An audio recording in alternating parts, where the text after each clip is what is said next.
সকাল থেকে যদিও বা চিত্রটা ছিল একটু অন্যরকম, কোথাও শান্তিপূর্ণ ভোট, কোথাও বিক্ষিপ্তভাবে ভোটের বিভিন্ন চিত্র, কিন্তু দিন বাড়তে বাড়তে বেলা গড়াতে গড়াতেই কিন্তু শাসক দলের ওপর বেড়েছে চাপ, কারণ বলা হচ্ছে শাসক দলের তরফ থেকে কিন্তু ভোট দিতে বাধা দেওয়া হচ্ছে।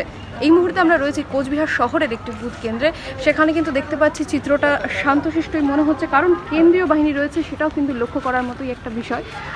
এবং এখানে কিন্তু এই মুহূর্তেও কোনো ঝামেলার ছবি আমরা দেখতে পাচ্ছি না, কিন্তু গ্রামে গঞ্জে বিভিন্ন জায়গায় দিনহাটায়, নাটাবাড়ি, শীতলকুচি, মাথাভাঙাতে কিন্তু চিত্রটা একদমই ভিন্ন।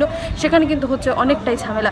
শাসক দলের ওপর বারবারই যাচ্ছে তীর। বিজেপির তরফ থেকে বলা হচ্ছে বিজেপি চিহ্ন দেওয়া বাটনে কিন্তু স্যালোটেপ লাগিয়ে সেখানে কিন্তু ভোট দিতে তাদের বাধা দেওয়া হচ্ছে, কিন্তু শাসক দলের তরফ থেকে বলা হচ্ছে ইভিএম মেশিন খারাপ করে তাদের আধিপত্য করা জায়গাগুলোতে কিন্তু ভোট দিতে বাধা দেওয়া হচ্ছে। এই মুহূর্তে আমরা একজন সাধারণ নাগরিককে পেয়ে গেছি। কি মনে হচ্ছে ভোটের চিত্র এবছরের? এবছরের ভোটের চিত্র তো আমাদের এখানে তো কোনো সেরকম অসুবিধা নেই, কিন্তু দেখে তো মনে হচ্ছে যে এবারে লড়াই হাড্ডাহাড্ডি হচ্ছে।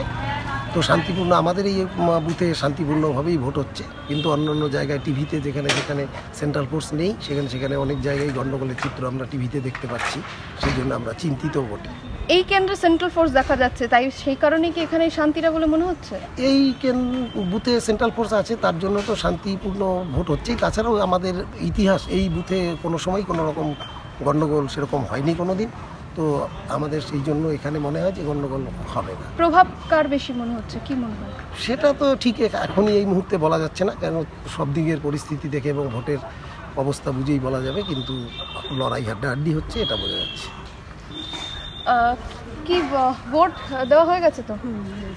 তো সকাল সকাল বাড়ির সমস্ত কাজকর্ম সেরে ভোট দেওয়া, কি মানে ইচ্ছেটা কি মনে হচ্ছে? মানে স্বাধীনভাবে ভোট দিতে পারছেন? হ্যাঁ, কেন্দ্রীয় বাহিনী রয়েছে এখানে, সেই কারণে কি এই নিরাপত্তা? হ্যাঁ, কেন্দ্রীয় বাহিনী আছে, এই জন্যই নিরাপত্তাটা ভালো, খুব সুন্দর ভোট দেওয়া হলো, কোনো অসুবিধাই হয় না। ভেতরে মেশিনের কোনো সমস্যা বা কিছু মনে হচ্ছে? সমস্যা নেই। কোচবিহার শহরের বুকে কিন্তু ভোটের চিত্র ঠিক এইরকমই। ক্যামেরায় গৌতম দত্তের সঙ্গে নেহা চক্রবর্তীর রিপোর্ট, চ্যানেল হিন্দুস্তান। বিভিন্ন বিষয়ে ভিডিও পেতে চ্যানেল হিন্দুস্তানের ইউটিউব চ্যানেল সাবস্ক্রাইব করুন www.youtube.com/channelhindustan।